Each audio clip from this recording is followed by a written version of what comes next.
وبه قال حدثنا سعيد بن الربيع قال حدثنا علي بن المبارك عن يحيى عن عبد الله بن أبي قتادة أن أباه حدثه قال انطلقنا مع النبي صلى الله عليه وسلم عام الحديبية فأحرم أصحابه ولم أحرم.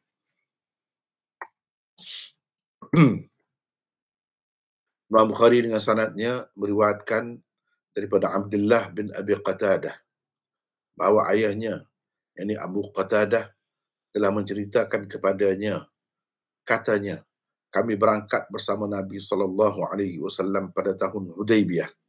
Para sahabat berihram, sementara aku pula tidak. Di sini sebenarnya nota ni banyak saya belum buat nota-nota kakinya belum sempat saya buat. Jadi di sana sini insya-Allah kita akan tengok setakat mana yang ada lah, setakat mana yang ada. Walau bagaimanapun sekadar terjemahan itu dan nota ringkas tu telah pun ada sedikit sebanyak. Cuma yang ni sepatutnya ada nota juga. Tapi saya belum buat lagi ya. InsyaAllah kita akan buat nanti.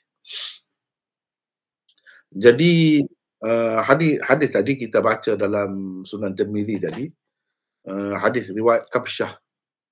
Kabsyah tu isteri kepada Abdullah ni lah, Abdullah bin Abi Qatadah.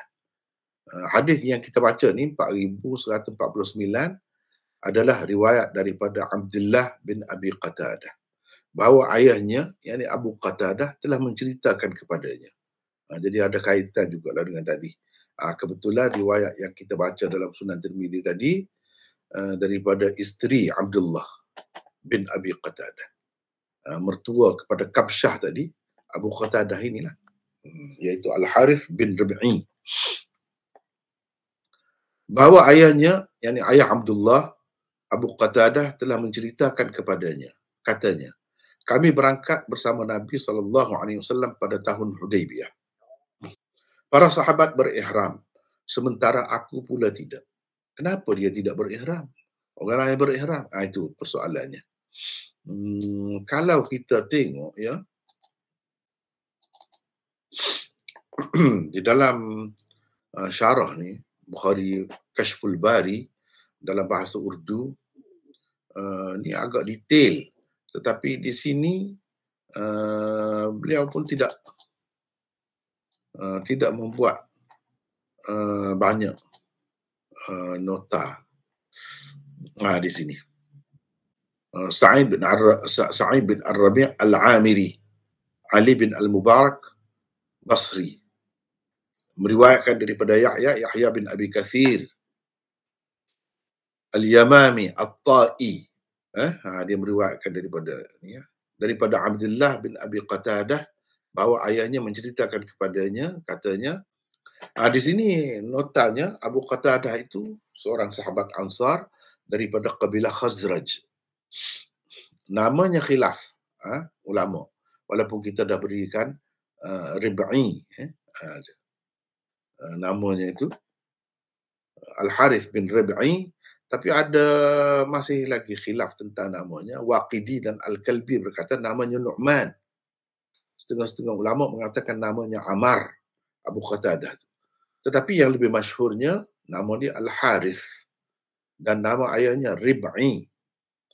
Dia digelar dengan Faris Rasulullah SAW, seperti saya dah sebut tadi. Abu Qatadah ni Faris Rasulullah, pahlawan berkuda Rasulullah. Kalau dalam bab berkuda ni, guna kuda dalam berperang, tak boleh lawan dia lah kiranya. Dia meninggal dunia ketika berumur kira-kira 70 tahun. Khilaf ulama sama ada dia meninggal di dunia ataupun di Madinah, dan di zaman Sayyidina Ali atau di zaman pemerintahan Sayyidina Muawiyah. Hadis ini telah berlalu dengan detail di bawah Abwabul Umrah. Abwabul Umrah, gitu saja dia sebut. Abwabul Bukhari, Abwabul Umrah, Babu Jaza' As-Said. Di sana telah pun tersebut hadis ini. Jadi tidak diulangi lagi ceritanya. Jadi saya rasa sebelum kita bincangkan dengan lebih lanjut.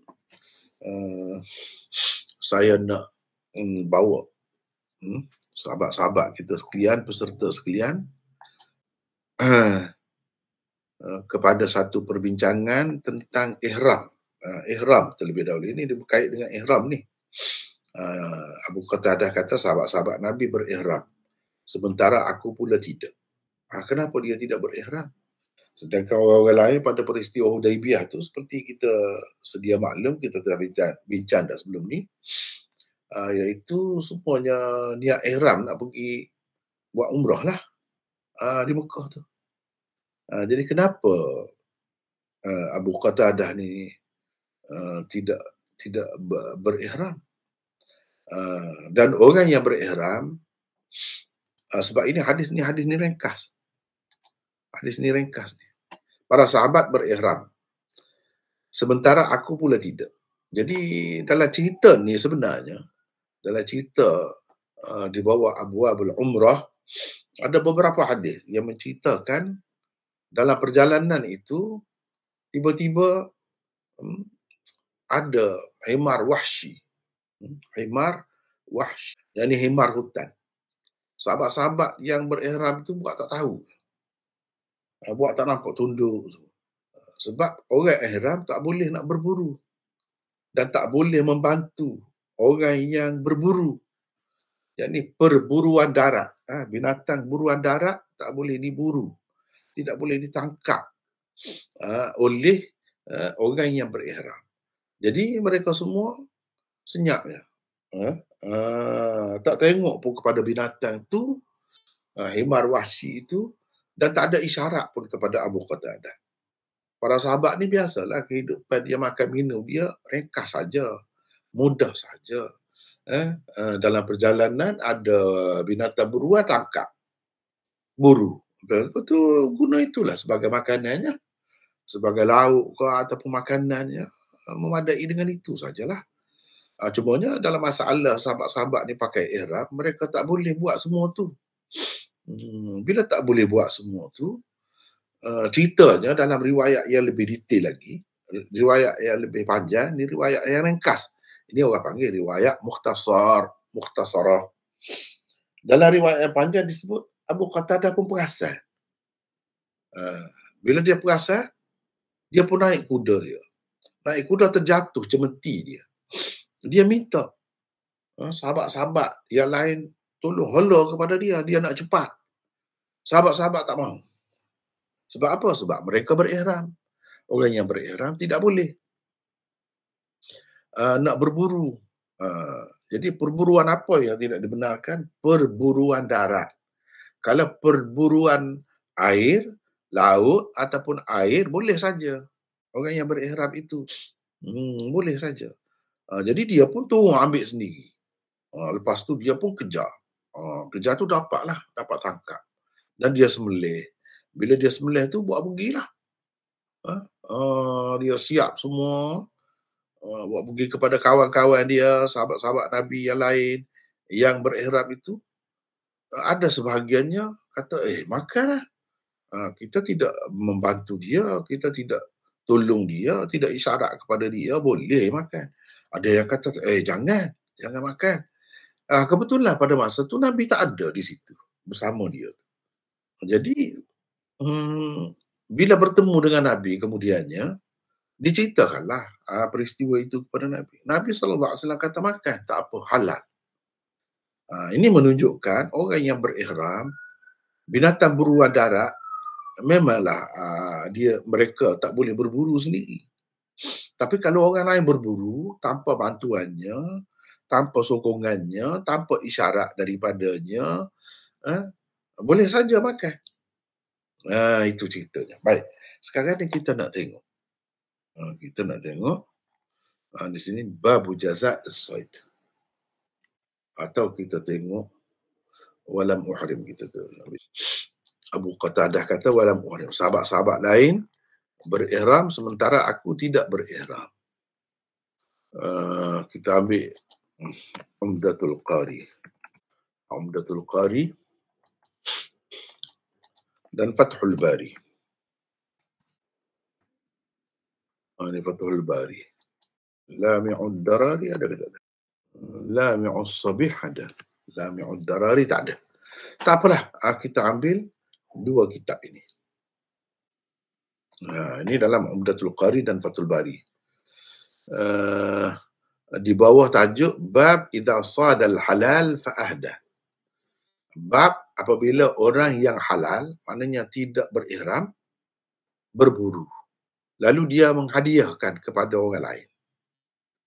Di bawah bab tu pun ada, di bawah bab lain idza ra'al muhrimuna saidan.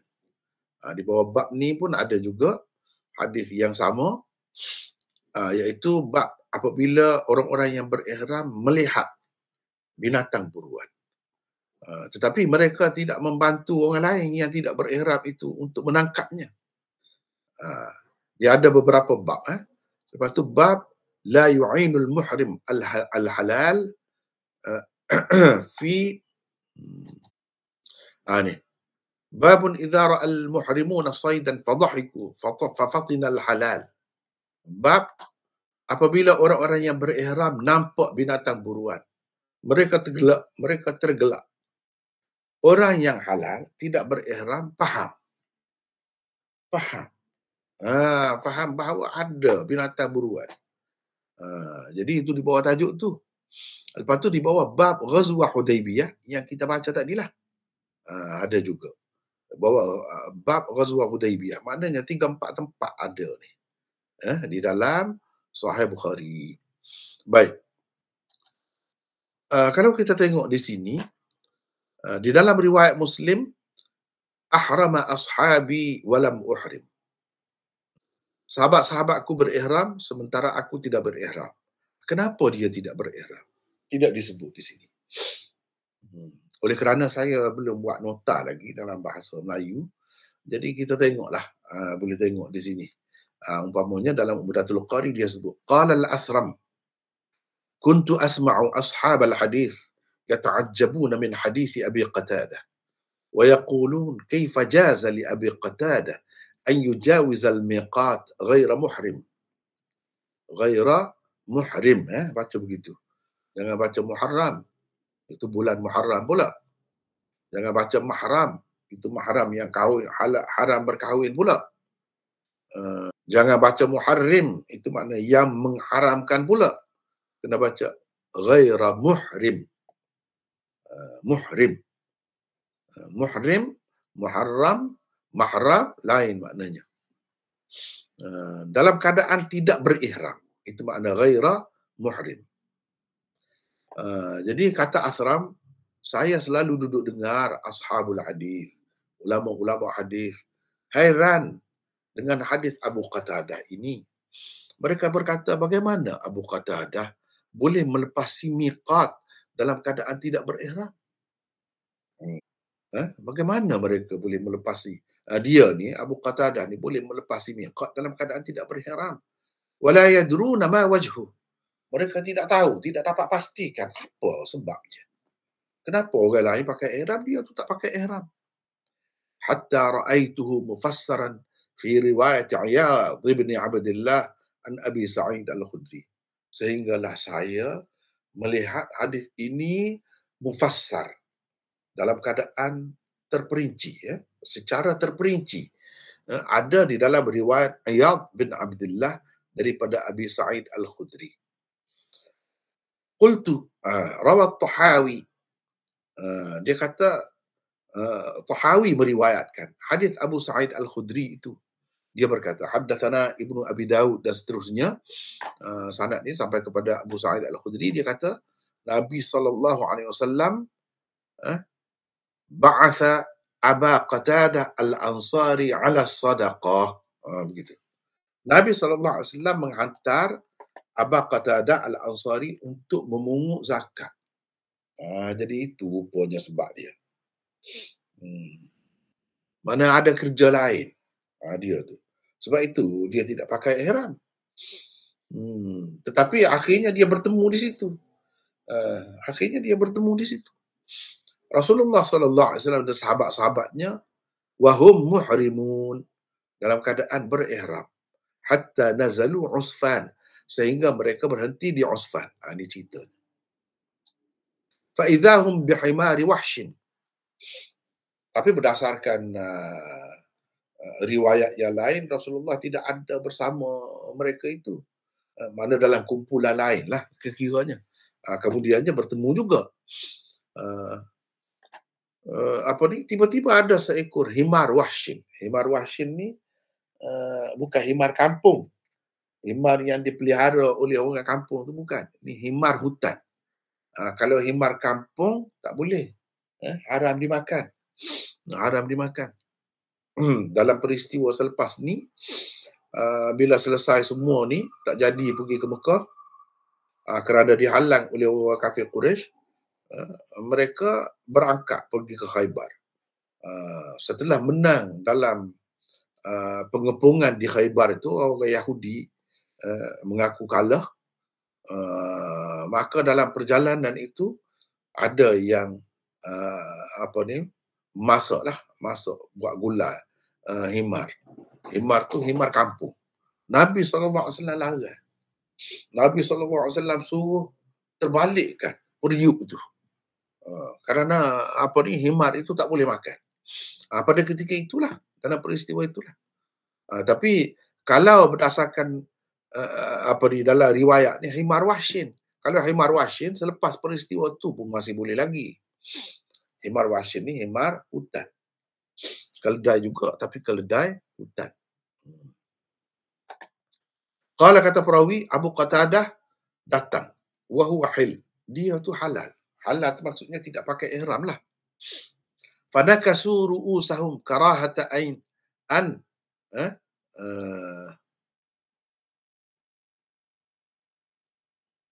karahata an yahdu absarahum. Begitu. Fatafattana. Gini ya, dia tersebut di sini ya. Jadi mereka pun tunduk kepala masing-masing. Takut-takut dia perasan. Kalau dia perhati, kalau mereka perhati kepada sesuatu, Abu Qatadah perasan lah benda tu. Fatafattana, dia akan perasan.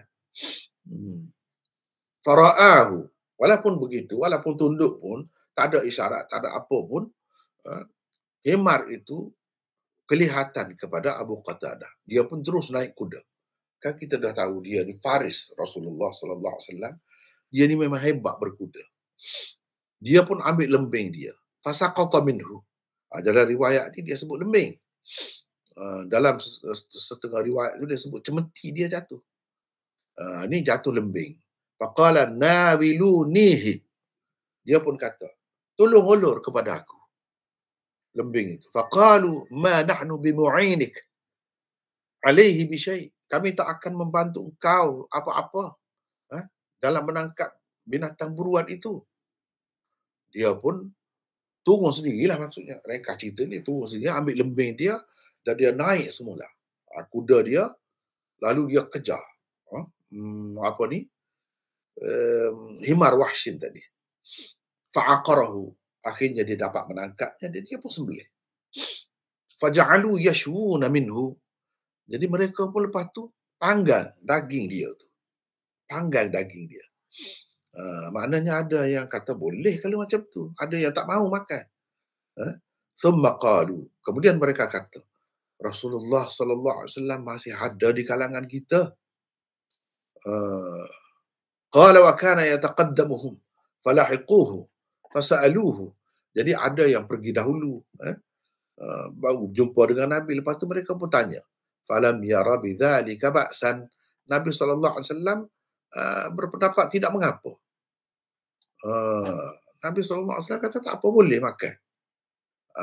Ini dalam riwayat Muslim, dalam riwayat Tahawi tadi disebut tadi Tahawi tadi. Akhrajahul Bazzar aidan. Bazzar juga ada meriwayatkan hadis ini. Jadi Rasulullah menghantar dia untuk memungut zakat. Ay ala akhdhiz zakawat. Wa qala al-Qushairi fil jawab an adami ihrami Abi Qatadah. Itu jawapan yang pertama. Setengah-setengah ulama memberi jawapan kenapa dia tidak pakai ihram Abu Qatadah pada ketika itu. Ada yang kata yahtamil annahu lam yakun muridan lil hajj, sebab dia tidak berniat pun untuk nak pergi buat haji. Itu jawapan yang kedua. Au anna dhalika qabla tawqitil mawaqit. Ini jawapan yang ketiga. Jawapan yang ketiganya boleh jadi pada masa tu belum lagi ada ketentuan miqat itu. Maknanya kita nak melepasi miqat, sebelum melepasi miqat itu kita kena pakai ihram. Kalau kita ada niat nak buat haji ataupun umrah, kena pakai pada miqat itu. Boleh jadi pada ketika itu hukum miqat itu belum tetap lagi. Itu jawapan yang ketiga.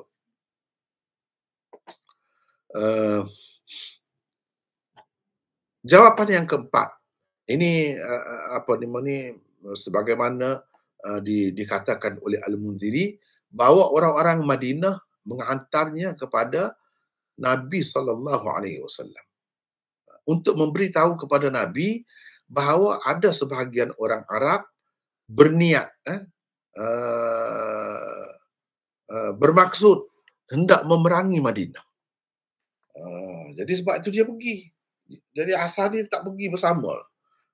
Tiba-tiba orang-orang Madinah hantar dia supaya pergi bertemu dengan Nabi, cari Nabi sampai bertemu dan cerita bahawa ada sebahagian orang Arab nak serang Madinah. Itu jawapan yang keempat. Ibnu Tin berkata, jawapan yang kelima, yahtamil annahu lam yanwi ad-dukhul ila Makkah wa innama sahiban Nabi sallallahu alaihi wasallam liyakthura jam'uhu. Boleh jadi juga dia tidak meniat untuk masuk ke Mekah. Dia hanya mengiringi Nabi sallallahu alaihi wasallam sahaja supaya banyak perkumpulan mereka. Jadi 1, 2, 3, 4, yang kelima pula. Ibnu Tin kata, boleh jadi juga. Itu yang kelima. Ibnu Tin. Yang kelima. Abu Umar Ibnu Abdul Bar berkata, yuqal inna Aba Qatadah kana Rasulullah sallallahu alaihi wasallam wajjahahu ala tariqil bahr makhafatal adu. Ini kata Ibnu Abdul Bar yang keenam lah maknanya. Dikatakan bahawa Abu Qatadah, Nabi SAW hantar dia melalui jalan lain, iaitu jalan laut. Kerana takut diganggu oleh musuh. Jadi dia tu sebagai pengintip lah, sebagai pengintip. Pergi ikut laut untuk nak kesan pergerakan musuh. Sebab itu dia tidak pakai ihram apabila bertemu dengan sahabat-sahabatnya. Sebab tempat keluar masing-masing itu berbeza, tidak sama. Dia datang dari tempat lain. Intaha. Habis di situ. Kemudian Al-Aini berkata, ahsanul ajwibah ma dzukira fi hadits Abi Sa'id Al-Khudri radhiyallahu anhu.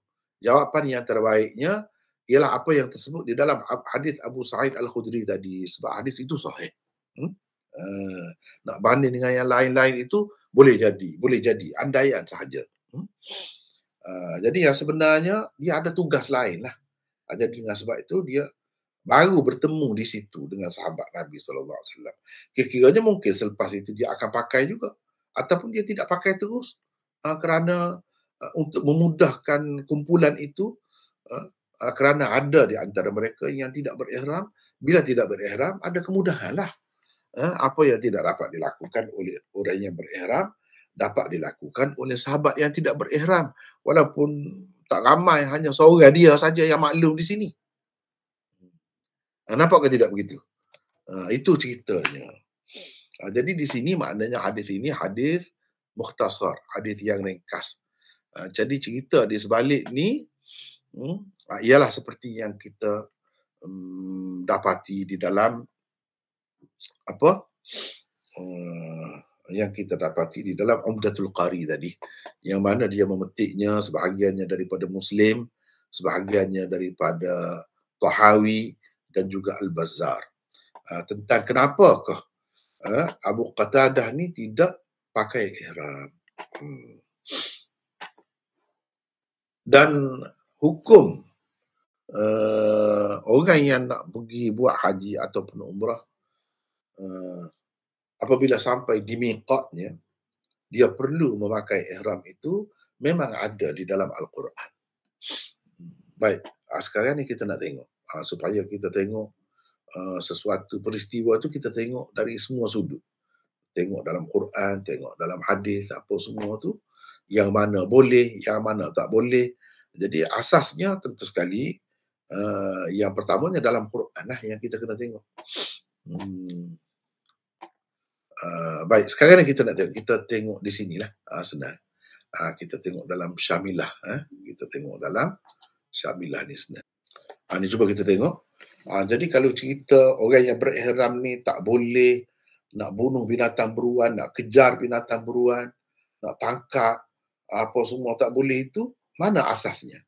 Jadi asasnya di sini, di dalam ayat ni, surah Al-Ma'idah, ayat 95. Ayat 95. Ni cuba tengok di sini. Jadi sehingga kalau seseorang itu tersalah lah menangkap ke ataupun membunuh ke binatang buruan, apa-apa sajalah, binatang liar yang tidak mudah ditangkap lah, itu maksud said. Kena bersusah juga kita untuk menangkapnya. Jadi kena bayar fidyah, atau kafarah dipanggil. Ini hukumnya tersebut di sini, dalam 95. Jadi said yang binatang buruan yang dimaksudkan di sini, wahai orang-orang yang beriman, jangan kamu membunuh binatang buruan. Kalau binatang tidak buruan, macam unta apa semua yang dibawa, unta yang ada, kambing, biri-biri, itu memang boleh, itu bukan said. Said ini mana binatang buruan yang perlu diburu untuk menangkapnya. Jadi ini larangan, jangan kamu membunuh binatang buruan dalam keadaan kamu hurum berihram. Inilah asasnya. Wa man qatalahu muta'ammidan, sesiapa yang membunuhnya dengan sengaja, fajaza'um mithlu ma qatala minan na'am.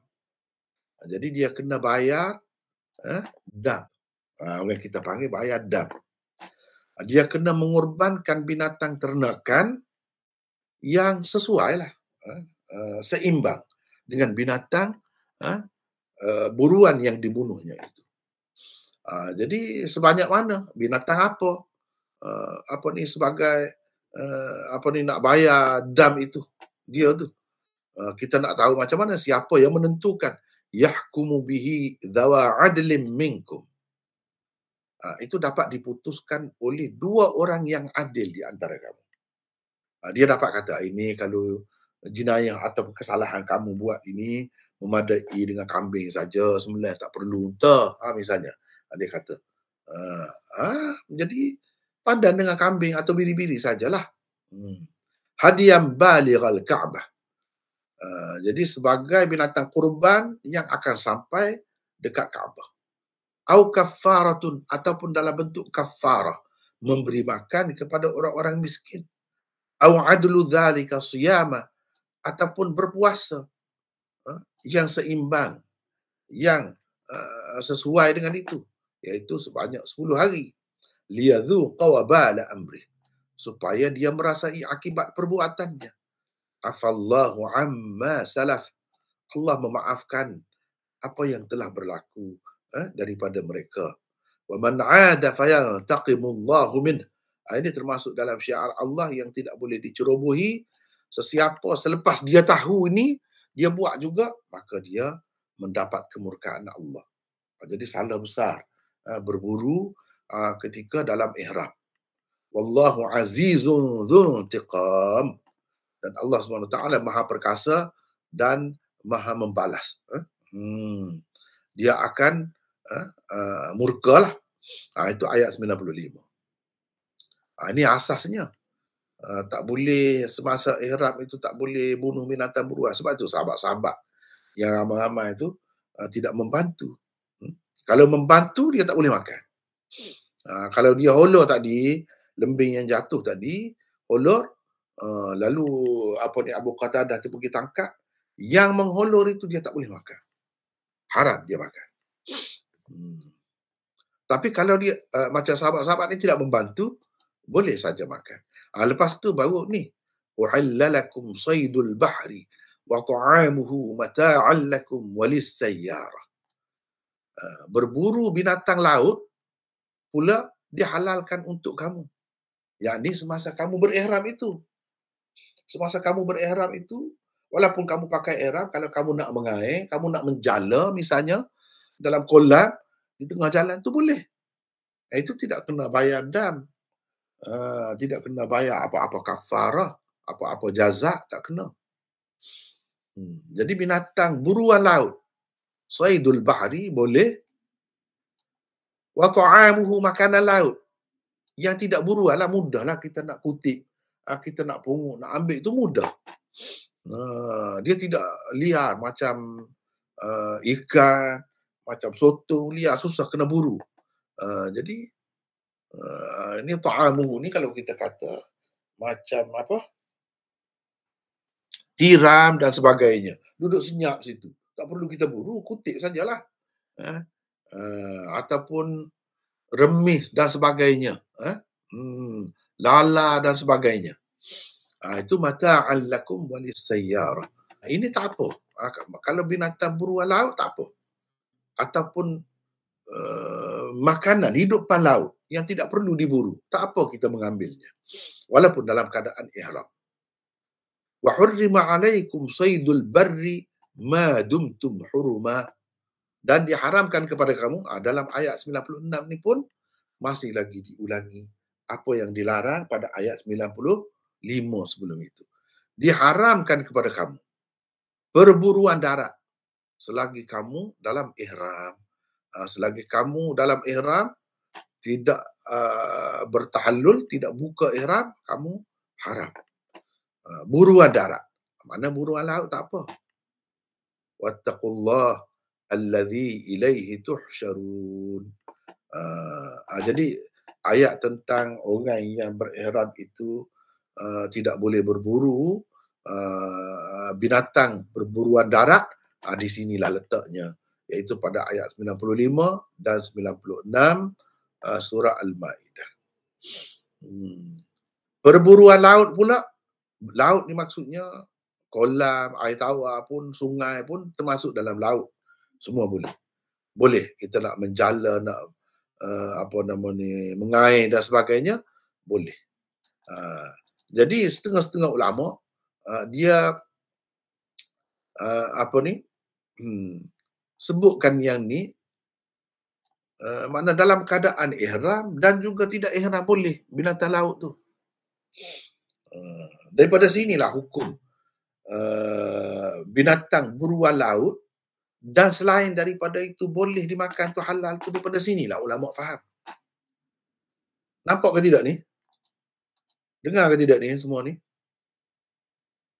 Dengar Maulana. Dengar Maulana. Cuba perhati.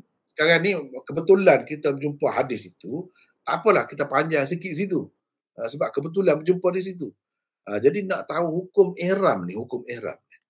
Dan juga makanan laut, makanan yang kita makan, tiram, apa macam-macam lagi, kerang, lala, tijah, dan macam-macam lagi. Apa ni orang panggil? Etok yang besar tu, lokang apa, macam-macam lagi. Jadi sebahagiannya termasuk dalam saydul bahr, sebahagiannya termasuk dalam ta'amuhu. Ta'amuhu tu ta'amul bahr, makanan laut. Jadi makanan laut daripada sinilah Imam Syafi'i, Imam Malik, Imam Ahmad dan jumhur ulama mujtahidin mengatakan boleh, bukan ikan sahaja. Cuba perhati.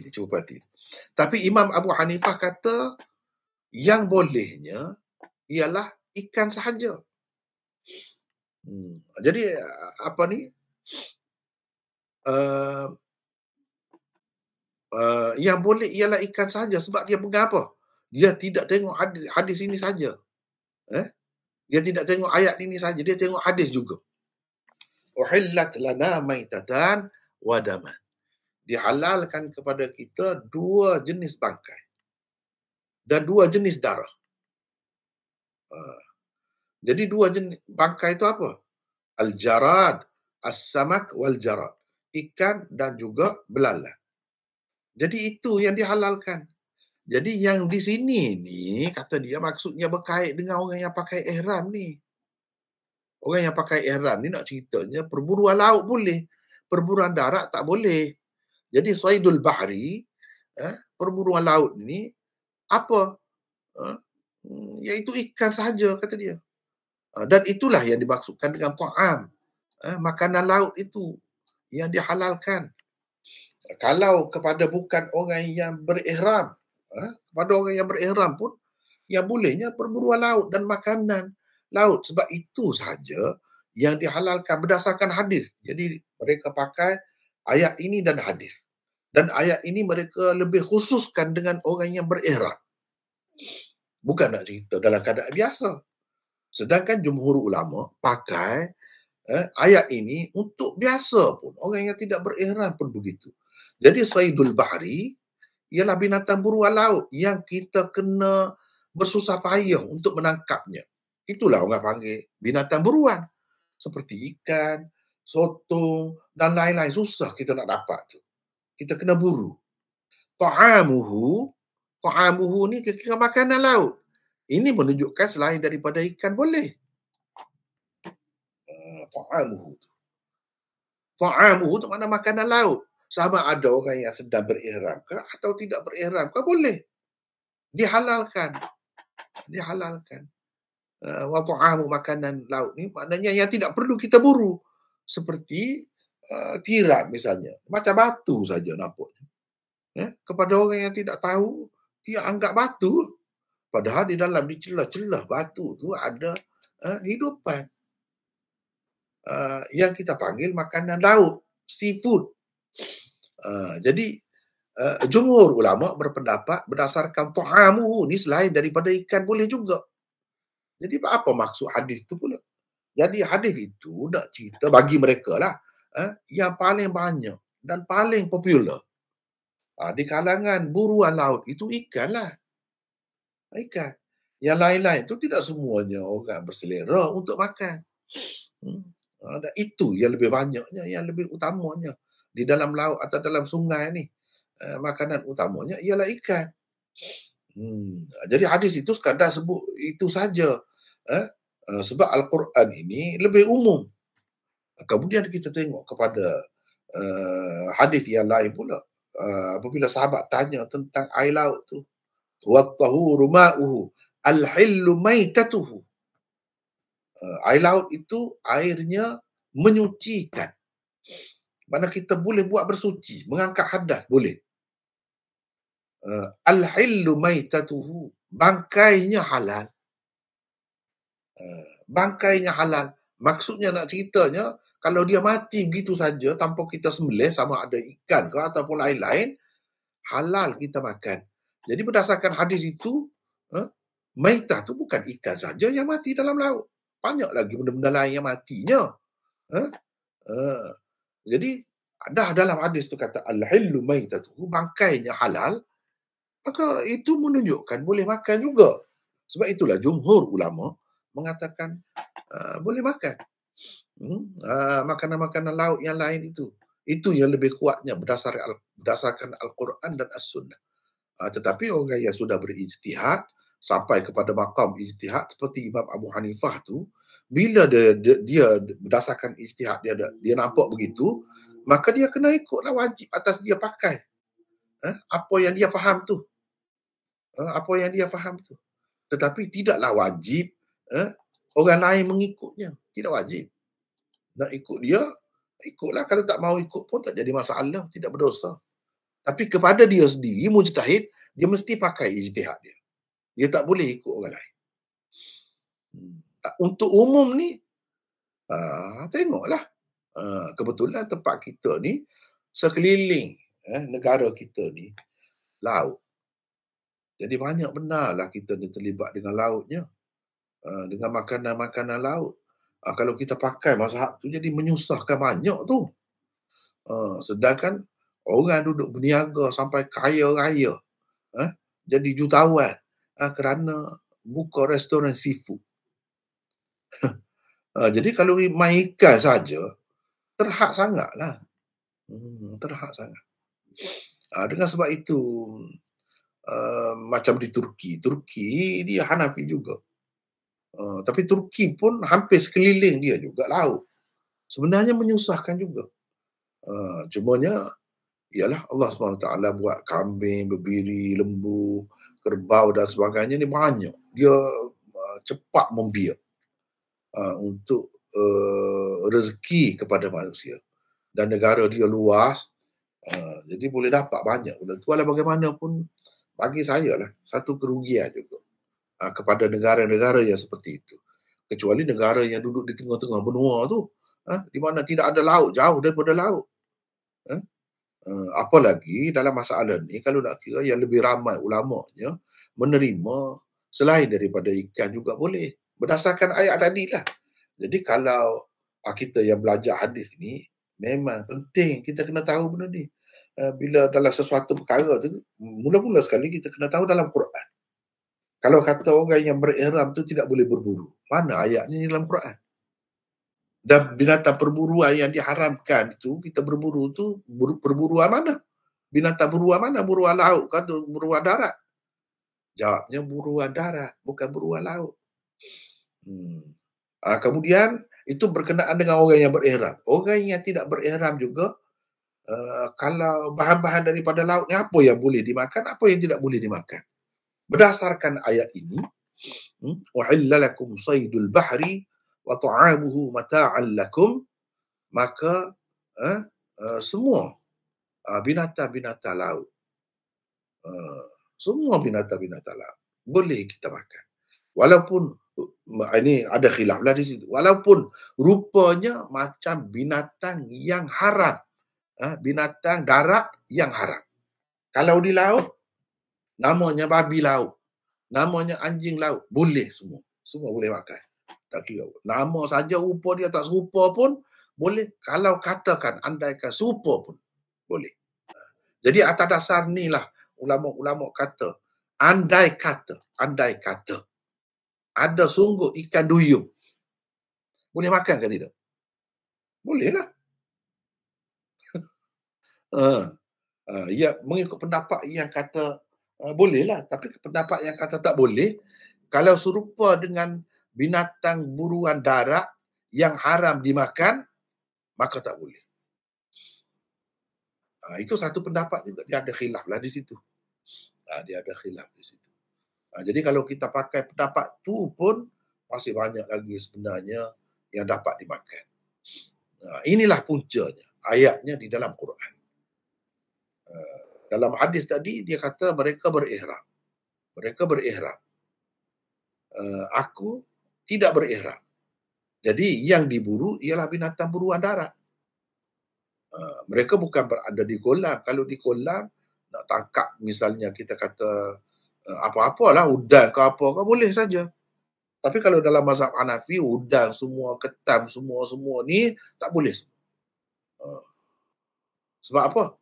Sebab mereka mentafsirkan saydul bahri wa ta'amuhu ni dua-dua ni ikan. Ikan saja. Ta'amuhu tu uhilla lakum saydul bahri, mereka kata melakukan perburuan di laut. Saydul bahri ni melakukan perburuan di laut boleh. Orang yang berihram. Wa ta'amuhu, dan makanan laut. Yang dimaksudkan dengan makanan laut ini ikan sahaja bagi mereka. Ikan sahaja. Sebab apa mereka mengambil kira hadis yang kita baca tadi? Ta'amuhu ni maksudnya ikan sahaja. Ikan boleh. Sama ada mereka yang berihram itu berburu sendiri pun boleh. Jadi ikan kena buru juga. Perbuatan berburu itu pun tidak salah. Sebab dalam ayat 95 sebelum ni, perbuatan berburu itu dikatakan haram. Jangan kamu membunuh binatang buruan. Jangan kamu bunuh binatang buruan dalam keadaan kamu berihram. Kemudian dalam ayat selepas ni 96, diharamkan kepada kamu perburuan darat. Berburu di darat. Boleh juga. Said dengan makna masid, binatang yang diburu, atau binatang buruan darat, masid. Boleh. Saidul bahri, said dengan makna masdari. Dengan makna masdar. Perbuatan berburu di darat. Itu diharamkan kepada kamu madumtum huruma, selagi kamu berihram. Kalau kamu sudah buka ihram, sudah bertahallul, maka bolehlah. Itu kita dapati di dalam ayat di permulaan surah Maidah ni. Cuba kita tengok di sini. Di permulaan surah Maidah. Di sini. Uhillat lakum bahimatul an'am, binatang-binatang ternakan dihalalkan kepada kamu. Illa ma yutla alaikum, kecuali yang akan dibacakan kepada kamu. Binatang peliharaan juga, tapi kamu tak boleh makan. Misalnya babi, itu binatang ternakan juga, tapi tidak boleh dimakan. Ghaira muhillis saidi wa antum hurum, dalam keadaan kamu tidak menghalalkan perburuan, dalam keadaan kamu berihram. Di sini pun ada juga cerita orang yang berihram ni tak boleh berburu. Tapi maksud berburu itu ialah perburuan darat, bukan perburuan laut. Jadi selama mana? Selama dalam ihram. Ni ayat ni pula. Cuba kita tengok ayat yang kedua. Wa idza halaltum fastadu. Bila kamu telah halal, jadi telah buka ihram kamu, fastadu, berburulah kamu. Maknanya kamu boleh berburu pula. Binatang buruan darat pun boleh. Tak boleh itu dalam keadaan berihram. Buktinya mana? Ni ayat yang kedua. Wa idza halaltum fastadu wa ta'awanu 'alal birri wat taqwa wa la ta'awanu 'alal ithmi wal 'udwan. Jadi termasuk dalam ta'awun 'alal birri wat taqwa, berburu, menolong orang berburu. Termasuk dalam larangan tolong menolong dalam perkara dosa dan pencerobohan ialah menolong orang yang halal. Dalam keadaan kita berihram, kita membantu dia untuk berburu. Itu tak boleh. Itu tak boleh kita bekerja sama. Tak boleh tolong-menolong di situ. Sebab itu berarti tolong-menolong dalam melakukan dosa. Sebab apa? Ini telah diharamkan. Hurrima alaikum saydul barri ma dumtum hurumah. Diharamkan kepada kamu perburuan darat selagi kamu berihram. Selagi berihram. Bila sudah tidak berihram, maknanya halaltum lah. Bila kamu telah halal, buka ihram, tak pakai kain ihram dah, fastadu, bolehlah kamu berburu. Nampak ke tidak tu? Nampak ke tidak? Nampak malah. Jadi Abu Qatadah tu dia tidak pakai ihram. Jadi dengan sebab itu dia boleh berburu binatang buruan darat. Boleh. Sahabat-sahabat yang lain berihram, sebab itu mereka tidak membantu. Walau bagaimanapun dalam hadis yang ringkas ni kita tak nampak apa ceritanya. Sebab itu saya bawa sahabat-sahabat kita sekalian, peserta-peserta sekalian kepada perbahasan yang lebih lanjut dalam bab umrah. Di dalam Bukhari ini sendiri sebenarnya telah ada perbincangan di sana tentang latar belakang peristiwa ini. Ia lebih panjang lagi daripada apa yang tersebut di sini. Itulah. Jelas takah? Atau tak jelas lagi apa ni berkenaan dengan perkara ni lah? Berkenaan dengan boleh? Allah boleh. Alhamdulillah. Tak apa. Kalau dah boleh, kita berpindah seterusnya. وبه قال حدثنا عبيد الله بن موسى عن إسرائيل عن أبي إسحاق عن البراء رضي الله عنه قال تعدون أنتم الفتح فتح مكة وقد كان فتح مكة فتحا ونحن نعد الفتح بيعة الرضوان يوم الحديبية كنا مع النبي صلى الله عليه وسلم 1400 والحديبية بئر فنزحناها فلم نترك فيها قطرة فبلغ ذلك النبي صلى الله عليه وسلم فأتاها فجلس على شفيرها ثم دعا بإناء من ماء فتوضأ ثم مضمض ودعا ثم صبه فيها فتركناها غير بعيد ثم إنها أصدرتنا ما شئنا نحن وركابنا. Hadis ini saya rasa kita dah baca dah juga. Kita dah baca dah juga dan rasanya tak perlu bincang dah ke tidak? Saya rasa macam bincang dah lah. Rasa bincang dah di sini. Kalau bincang dah,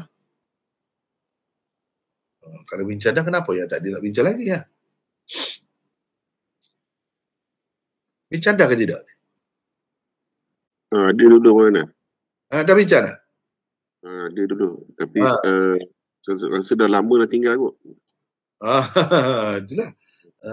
Dah lama tinggal dah. Jadi baca sendirilah setakat yang nota yang telah ada di sini. Baca sendiri. Seterusnya kita pergi. Kemudian hadatsana Yusuf bin Isa. Di sini saya ada tanda satu lagi ni. Kenapa ada tanda satu lagi di sini? Kok di sini kita berhenti hari itu? Kelas kita kelas kita yang last tu 4 bulan 6 mana? 4 bulan 6. Jadi 4 bulan 6 tu sampai di mana? Saya tanda 4149 lah. Tadi. Saya tanda lah. Lepas tu 18 bulan aku tak ada kelas. Dah lama dah cuti ni kan. Iyalah betul lah. Tu tanda saya mungkin silap saya tu lah. Ya. Saya rasa macam telah baca dah lah yang ni. Betul lah Maulana. Saya tengok balik catatan hari tu. Pada 18 hari bulan 6 tu kita start baca hadis 4149 tu. 4149 sampai 4151. So berhenti pada yang 4152 ni lah. Sebab tu Maulana betul tanda situ. Tanda sini. Tapi yang 4149 tadi memang tadilah baru Maulana hurai panjang je yang sebelum ni. Ya, betul. Tak apalah. Yang lain-lain tu kita langkau sajalah. Setakat yang ada nota tu tengok situlah. Seterusnya kita pergi kepada riwayat ini. حدثنا يوسف بن عيسى قال حدثنا ابن فضيل قال حدثنا حسين عن سالم عن جابر رضي الله عنه قال عطش الناس يوم الحديبية ورسول الله صلى الله عليه وسلم بين يديه ركوة فتوضأ منها ثم أقبل الناس نحوه فقال رسول الله صلى الله عليه وسلم ما لكم قالوا يا رسول الله ليس عندنا ماء نتوضأ به ولا نشرب إلا ما في ركوتك قال فوضع النبي صلى الله عليه وسلم يده في الركوة فجعل الماء يفور من بين أصابعه كأمثال العيون قال فشربنا وتوضأنا فقلت لجابر كم كنتم يومئذ قال لو كنا 100,000 لكفانا كنا 15,000. Yusuf bin Isa beriwayatkan kepada kami, katanya Ibnu Fudail beriwayatkan kepada kami, katanya Husain beriwayatkan kepada kami daripada Salim, daripada Jabir radhiyallahu anhu, beliau berkata para sahabat mengalami kehausan pada peristiwa Hudaybiyah. Hudaybiyah boleh, Hudaybiyah pun boleh ya. Sementara Rasulullah sallallahu alaihi wasallam hanya memiliki satu bekas air yang terbuat dari kulit sahaja, itu rakwah namanya. Baginda berwuduk dengan air yang ada di dalamnya. Setelah itu para sahabat datang kepada Rasulullah. Baginda bertanya, ada apa dengan kamu? Mereka menjawab, wahai Rasulullah, kami tidak mempunyai air untuk berwuduk dan tidak juga untuk minum, kecuali air yang ada dalam bekas air Tuhan. Jabir berkata, Nabi SAW memasukkan tangannya ke dalam bekas air tersebut, lalu mengalir keluarlah air melalui celah-celah jarinya, bagaikan mata air yang mengalir. Jabir melanjutkan, lalu kami minum dan berwuduk. Aku bertanya kepada Jabir, berapa ramai kamu pada masa itu? Pada hari itu? Pada hari Yauma'idz, pada hari itu. Jabir menjawab, seandainya kami seramai 100,000 orang sekalipun, nescaya air itu masih cukup. Bilangan kami pada hari itu 1,500 orang. Jadi 1,500 orang. Inilah satu lagi riwayat. Imam Bukhari ambil daripada Yusuf bin Isa. Siapa Yusuf bin Isa? Yusuf bin Isa Al-Marwazi. Laqabnya ialah Abu Ya'qub. Yusuf bin Isa juga merupakan guru Imam Muslim. Jadi Imam Bukhari dalam meriwayatkan hadis ini berkongsi guru dengan Imam Muslim. Imam Muslim juga meriwayatkan daripada apa ni? Ini Yusuf bin Isa. Kemudian ini riwayat daripada Jabir. Kalau kita perhatikan riwayat sebelum ini daripada Jabir juga.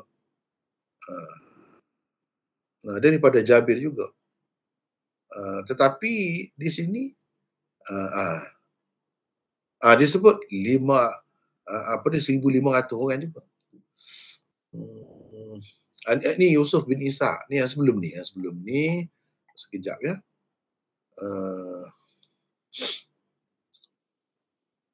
Dalam riwayat Bara 1,400 orang atau lebih, dengan syak atau tanwih begitu, atau tanwih begitu. Ini 1,400 orang atau lebih. Mana kalau dalam riwayat Jabir 1,500 orang. Kalau kita tengok kepada riwayat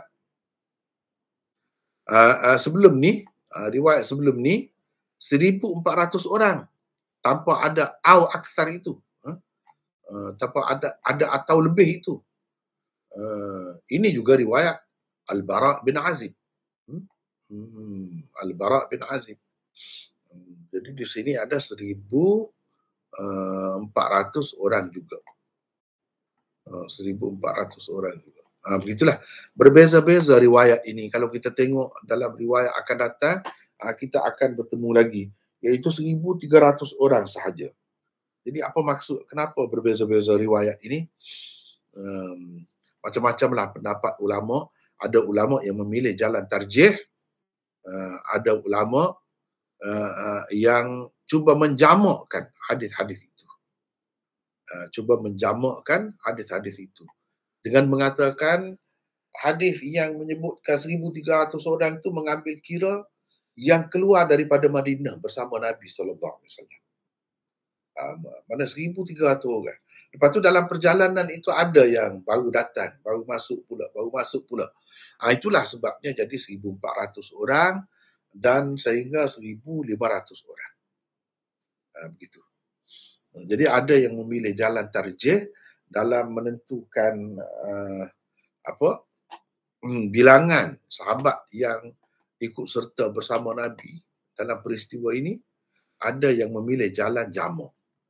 Kalau Imam Nawawi, Hafiz Ibn Hajar, dia cuba memilih jalan jamak. Jamaknya begitulah, supaya jadi tidak timbul pertentangan. Kalau tidak macam mana 1,300 jadi 1,500 pula. Sini sebut 1,400. Setengah-setengah ulama dia cuba mengatakan masing-masing sahabat ni menyebutkan apa yang diketahuinya. Setakat yang diketahuinya. Jadi itu tidak berdusta berdasarkan apa yang dia tahu. Kira-kiranya berdasarkan agakkan lah. Bukan dengan cara bilang. Kalau kata bilang pun di satu peringkat mungkin bilangannya kurang. Setelah berjalan agak jauh, mereka disertai oleh peserta baru pula.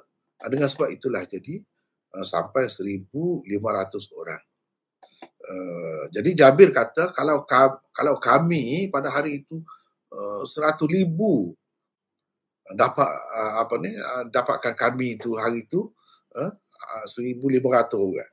Lebih daripada cukup lah.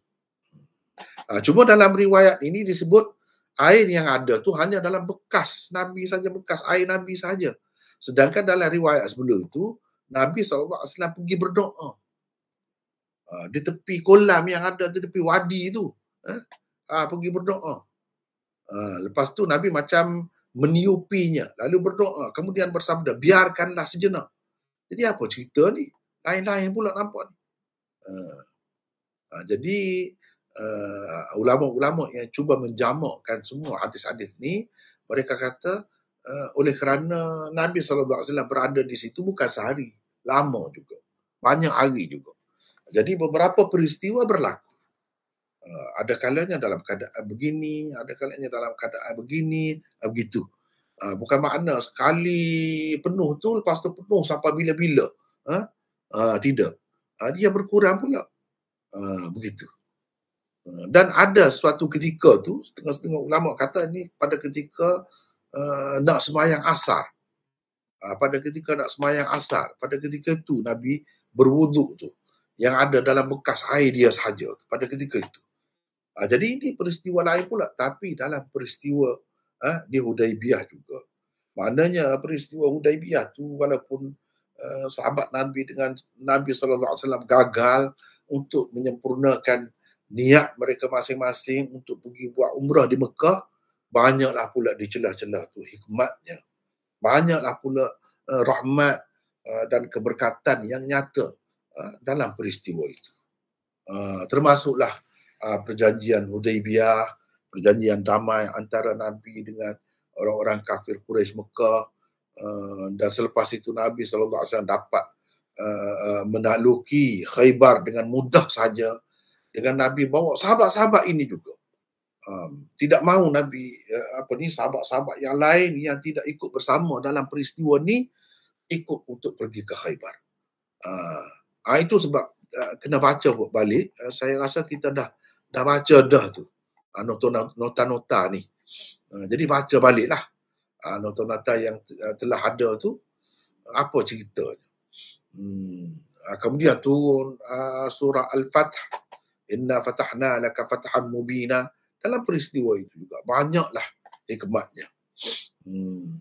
Ini menunjukkan dalam sesuatu keadaan kita mungkin kerugian, tidak dapat sesuatu hajat kita.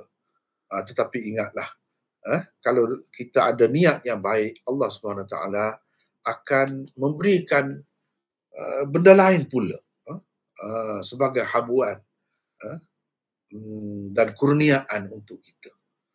Contohnya seperti Rasulullah SAW dengan sahabat-sahabat ni, banyaklah keuntungan yang diperolehi daripada peristiwa itu. Walaupun ibadat asal yang hendak mereka lakukan, iaitu umrah di Mekah tu, tidak berjaya mereka sempurnakan. Tapi banyaklah hikmah-hikmahnya. Dan para ulama mengatakan kemenangan Islam ini yang selepas itu bermula daripada peristiwa ini. Peristiwa inilah permulaannya. Inilah pintu besar kepada kemenangan Islam yang berlaku satu demi satu selepas itu. Termasuk juga penaklukan kota Mekah pada tahun yang ke-8. Ini Hudaibiyah ni, peristiwa ini berlaku pada tahun yang ke-6. Pada tahun yang ke-6. Pada tahun yang ke-7 mereka berjaya pergi sebab dibenarkan. Begitulah ceritanya. Itulah cerita. Lebih kurang begitulah. Jadi saya rasa setakat itulah dulu untuk hari ini. Kita tanda dengan betul. Ini sudah dah. Cuma insya-Allah saya akan masukkan nota-nota di celah-celah tu nanti, insya-Allah. Jadi akan datang kita akan sambung di sini saya tanda ni. Sambung di sini. Jadi setakat itulah dulu untuk hari ini. Wallahu a'lam. Kalau ada apa-apa kemusykilan ataupun apa yang terbuku di hati lah. Tentang sahabah ni, yang kata semuanya adil atau udul ni, cumanya saya muskil tentang ada, kita kata sahabat lah yang bukan sahabat, orang munafik yang bersembahyang di belakang Nabi jadi makmum. Adakah kemungkinan mereka ini juga meriwayatkan hadis? Itu yang saya muskil lah. Yang kedua tentang cerita Ka'ab bin Malik ni, yang dia kena pulau kerana tidak menyertai perang Tabuk, dia tak silap. Ka'ab ni dia apa, ahli Badar lah. Betul mana ada ahli Badar lah. Ka'ab bin Malik ni. Dan ahli Badar ni kalau ikut hadis yang Hatib tu, Hatib Ibn Balta'ah, lakukan apa saja pun tidak berdosa. Tapi Ka'ab ni, dalam kes Ka'ab ni, mengapa dia dipulaukan pula? Itu kemungkinan saya lah. Yang seterusnya ialah tentang istiqamah ni. Istiqamah ni lebih baik daripada 1000 karamah ni. Terima kasih lah, memang saya pun tengok mutakhir ni banyak sangat lah orang mengemukakan perkara karamah ni. yang mengarut pada lah. Ya. Okey. Okey, yang kemudiannya ini bentuk cadangan lah. Ya. Yang cadangan apa ni, Maulana syarah kitab apa, hadis Bukhari dan Muslim tu. Kalau boleh buat dalam bentuk podcast bagus kot. Ataupun dalam bentuk kitab lah, syarah kan. Ya. Sebab kita kekurangan lah kitab-kitab yang macam ni. Alam Melayu ni kita sebenarnya dah ada. Ni. Ada. Dalam rakamannya dah ada semua. Dalam bentuk podcast ya. Maksudnya bersiri lah, maksudnya bersiri 1 sampai berapa, mungkin beratus lah agaknya. Ya, dah banyak dah keluar. Banyak, okey. Dalam YouTube kan Maulana? Dalam YouTube pun ada. Dan juga dalam ni studio Darul Kautsar. Saya tak jumpa lah agak. Okey. Dan juga saya banyak tengok ni mungkin Maulana kenal kot Ustaz Firanda ni di Indonesia ni. Oh, itu sangat alim, sangat bagus. Saya memang ikutlah video dia. Dia ada podcast tentang sirah Nabi. 190 lebih rasanya. Memang saya tengok lah. Kalau Maulana boleh buat macam ini, sangat bagus lah saya ingat. Siri-siri sirah Nabi kan, daripada mula sampai habis. Ni Firanda ni antara yang saya ikut lah. Bagus. Boleh ikut. Itu yang pagi tadi. Kemudian yang sesi kedua ni tentang anjing laut tu. Ya. Tentang makanan laut tu. Tentang anjing laut ni macam mana pula Maulana? Anjing laut. Anjing laut dia adakah benda khilaf? Adakah dia haiwan laut? Begitu juga dengan ketam nyo. Ketam nyo yang boleh panjat pokok nyo tu. Itu pun termasuk dalam khilaf juga. Khilaf ya. Jadi banyak soalan tadi saya pun dah tak ingat dah. Jadi setengah tu cadangan. Terima kasih banyak-banyak bagi cadangan. Kemudian ni ada lagi Maulana ni. Sila. Kemudian yang bilangan tentera, bilangan peserta umrah ni kan.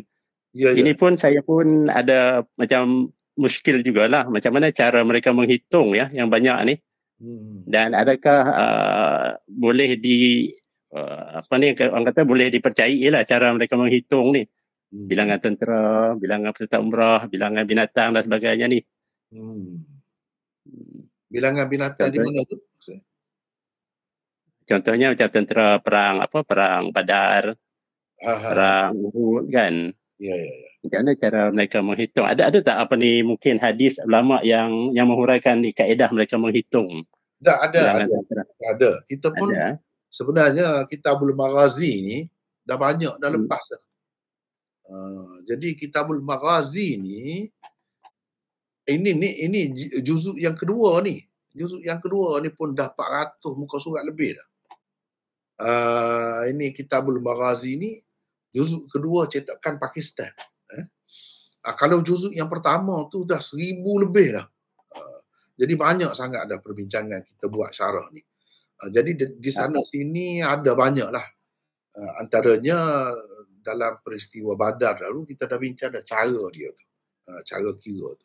Macam tadilah dah sebutkan yang kata 1,500 tu kira yang akhir lah, yang kemudian setelah cukup semua mereka.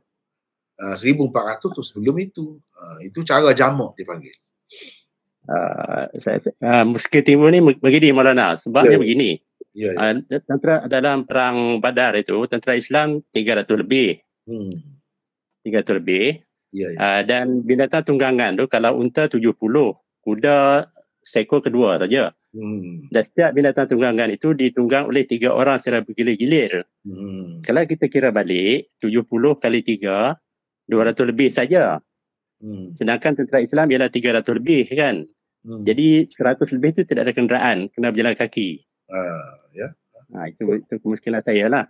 Boleh saja berlaku begitu. Boleh saja. Itu cara perang pada masa tu dengan peralatan yang kelengkapan dia memang sangat terhad. Jadi begitulah. Jadi yang kata bergila-gila tu mungkin tidak semua sekali lah. Tidak semua sekali. Sebahagian daripada mereka. Sebahagiannya teruslah daripada awal sampai akhirnya dengan sebagai tentera pejalan kaki lah kita. Sebabnya bila Rasulullah SAW dengan berkongsi dengan Sayyidina Ali Kemudian seorang lagi saya tak ingat namanya. Bila sahabat nak memberikan giliran mereka pada Rasulullah, dia kata, kamu tidak lebih kuat dari saya. Saya pun tak ke pahala juga. Lebih kurang macam itulah kan. Ya, ya. Maksudnya keadilan di situ. Ya. Boleh berlaku. Semua tu boleh berlaku. Boleh berlaku. Okey. Cuma banyak tadi tu saya pun tak ingat dah. Tertib. Tak apa malah. Kemudian ni akhir ni. Ya. Kemudian tentang peserta Khaybar dengan Hudaibiyah ni. Peserta Hudaibiyah dengan Khaybar. Peserta Hudaibiyah saja yang dibenarkan pergi ke Khaybar. Betul. Yang tidak pergi tidak dibenarkan kan. Betul. Cumanya soalan saya ialah, adakah ini wahyu arahan Allah Ta'ala ataupun ijtihad Nabi? Kira-kiranya para ulama akan kata kalau benda macam tu dia berdasarkan wahyu. Mungkin juga ijtihad Nabi. Sebab tidak ada yang jelas menyebutkan ini perintah Allah. Tak ada begitu. Walau bagaimanapun, kalau kita kata ijtihad Nabi pun tentu tidak salah. Kalau salah, mesti Allah SWT tegur. Mesti Allah SWT baiki keadaan itu. Maknanya, kalau kita terima ijtihad Nabi SAW sekalipun, maka ia ijtihad direstui Allah. Baik, terima kasih Maulana. Banyak ni. Sebenarnya saya banyak perkara saya nak bincang Maulana ni, tapi tak apalah. Lain kali lah. Ada banyak kelas lagi. Terima kasih Maulana. Sama-sama. Jadi sekadar itulah dulu untuk hari ini. Mudah-mudahan kita semua dirahmati Allah. Wallahu a'lam wa akhiru da'wana alhamdulillahi rabbil alamin. Assalamualaikum warahmatullahi wabarakatuh.